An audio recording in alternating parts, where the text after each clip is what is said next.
پوری اسلامی تاریخ میں عروج اور زوال کا لب لباب خلاصہ دیکھنا چاہیں تو وہ یہی چیز ہے کہ جب اسلامی دنیا نے آزادی کی نعمت کی ناشکری کی ہے تو پچھلے 30-40 سال میں دیکھیے اسلامی دنیا کیسے کالونیوں میں اور چھوٹے چھوٹے ٹکڑوں میں تقسیم ہو گئی اور کس انداز سے غیروں کی محتاج ہو گئی، اور جو حصہ ان کے پاس رہ گیا وہ کس قدر بدامنی اور انتشار کا شکار ہے۔ یہ بہت بڑی عبرت کی چیز ہے، بہت بڑی عبرت کی چیز ہے، اور اس عبرت کا نقشہ وطن عزیز کے اندر بھی ہو رہا ہے کہ ایک حصہ بنگلہ دیش کی صورت میں الگ ہوا، دوسرے کا محض رونا ہے اور باقی ہر طرف فرقوں کی بہار ہے، عصبیت لسانیت کے نعرے ہیں، ٹوٹ پھوٹ کی باتیں ہیں، تعصب اور نفرت انتہائی عروج پر ہے، اس لیے کہ جو وطن عزیز کا مقصد آزادی تھا، جس سے یہ پنجابی اور پٹھان اور بلوچ اور یہ مہاجر باہم شیر و شکر ہوا کرتے تھے، اسلامی اصلاحات اور اسلامی اخوت کی روح جس سے زندہ ہو سکتی تھی وہ تو اسلام کی زندگی تھی۔ جب ہم نے اس کے راستے میں روڑے اٹکائے اور اسلام کی تمام، جسے کہیں کہ خیر کے تمام مراکز کے لیے، تمام خیر کے نقشوں کے لیے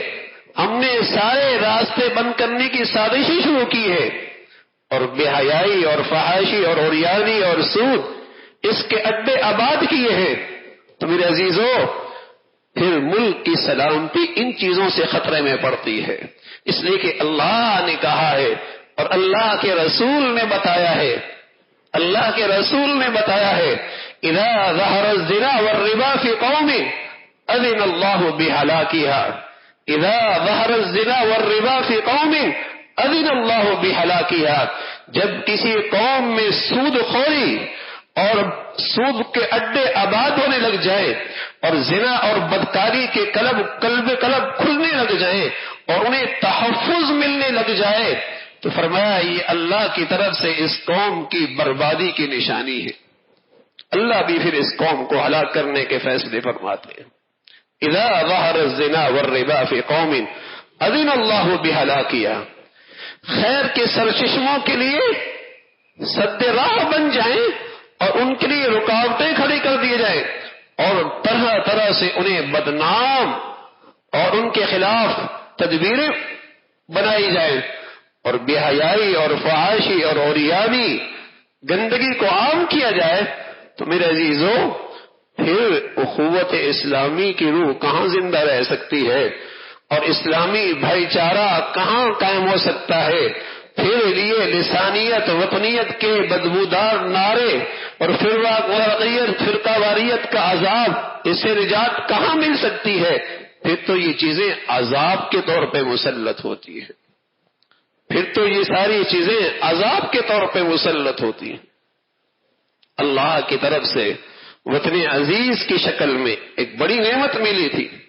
آج ہم آواز لگاتے ہیں کہ اس کا ایک حصہ کشمیر بھی ہے، ارے جو جا چکا ہے اس کی بھی تو ہم فکر کریں۔ ایک راستہ تھا، کب سے یہ وطن کا حصہ مکمل ہو چکا ہوتا، کب سے وطن عزیز کا یہ حصہ کب سے مکمل ہو چکا ہوتا اور کب سے رہے سہ حصے میں پختگی اور مضبوطی اور اس کی بنیادوں میں استحکام آ چکا ہوتا اگر اس آزادی کی نعمت کی قدر کرتے۔ لیکن آج چونکہ آزادی کی نعمت قدر کوئی نہیں کی تو اس کی بنیادی کھوکھلی نظر آ رہی ہے۔ ہم سمجھ رہے ہیں مادی اسباب سے اور وسائل کے زور پہ اور افرادی طاقت سے ہم ان سب چیزوں کی حفاظت کر سکے تھے، یہ تو اس وقت تک تھا جب ایک ٹکڑا ہم سے الگ ہو چکا ہے۔ یہ ساری چیزیں ہمارے پاس موجود تھیں، لیکن بدقسمتی سے جو اس وطن عزیز کی اصل زندگی، اصل روح، جس سے اسے استحکام ملنا تھا، جس سے تمام قوموں میں بھائی چارہ قائم ہونا تھا، جس سے اس وطن عزیز کو ساری اسلامی دنیا کے لیے اتحاد کا نمونہ بننا تھا،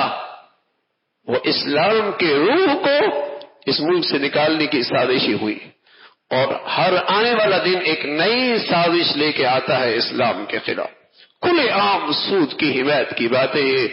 اور کھلے عام شراب کے لائسنس دینے کی تدبیریں اختیار کی جا رہی ہیں اور کھلے عام فحاشی کے اڈے آباد ہو رہے ہیں. یہ بربادی کے نقشے ہیں.